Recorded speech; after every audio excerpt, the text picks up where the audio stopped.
Today we read Numbers 14 through 16. And if you remember a little while ago, when we started Numbers, I told you it's not all genealogies. And I think we're coming to that point. Really, in the last 6 chapters, the reading yesterday and today, we've gotten into a section with some stories that can be difficult. Stories with fire coming out and burning people, and the ground opening up, and civil disrest, the people wanting to stone their leaders, and family drama,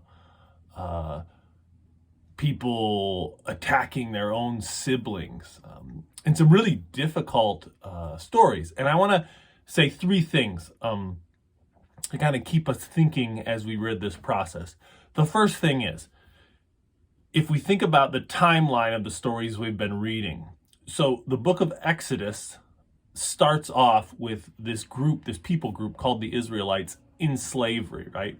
And God acts in a mighty way to save this group of people from their captors, from their abusers, right? And it talks about to the point where in Egypt, these people had experienced a genocide of children, right? So Pharaoh was saying, hey, we want to control this group, so we're gonna kill all the firstborn boys. So that's the system that these people are caught in. And in not a long period of time, we don't know exactly the amount of time, but fairly quickly, God rescues the Israelites from this situation in a mighty way, and while doing it, plunders the Egyptians. So he sends these judgments on Egypt, and without ever engaging in warfare themselves, this group of people plunders the most powerful nation at the time, takes all their stuff, right, and God delivers them. And they travel, right, and they go to this mountain, and for a year they're at the mountain, and they're learning about God, and they're building a sacred place for God to dwell among them.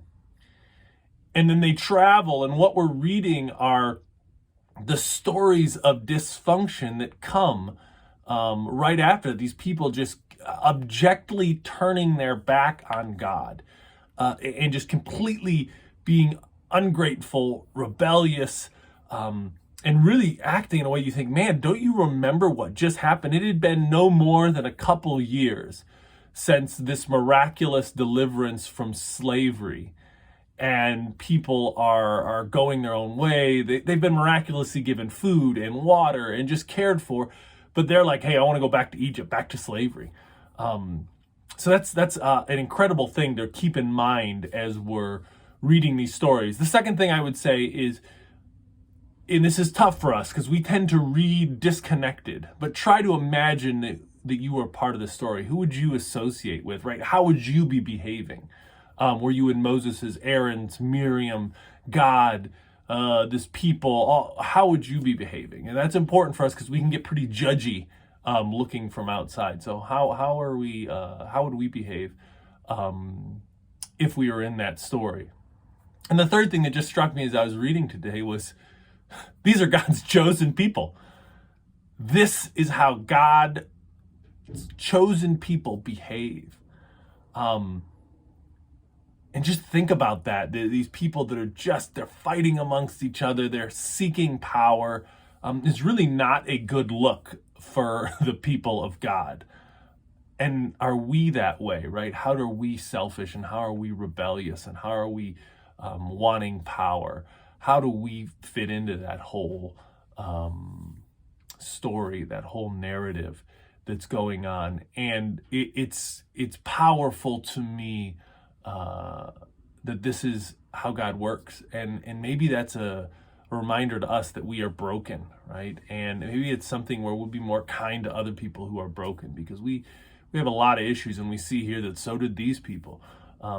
Yet God is still working, and he's faithful. And you hear Moses appealing to God's loyal love, which is a powerful thing, because God is loyal and he is loving in spite of humans' rebellion. So hope those things are useful, helpful. Continue reading. Remember, we're reading a story that leads to Jesus, so it's an exciting time. Hope you're doing well. Be blessed.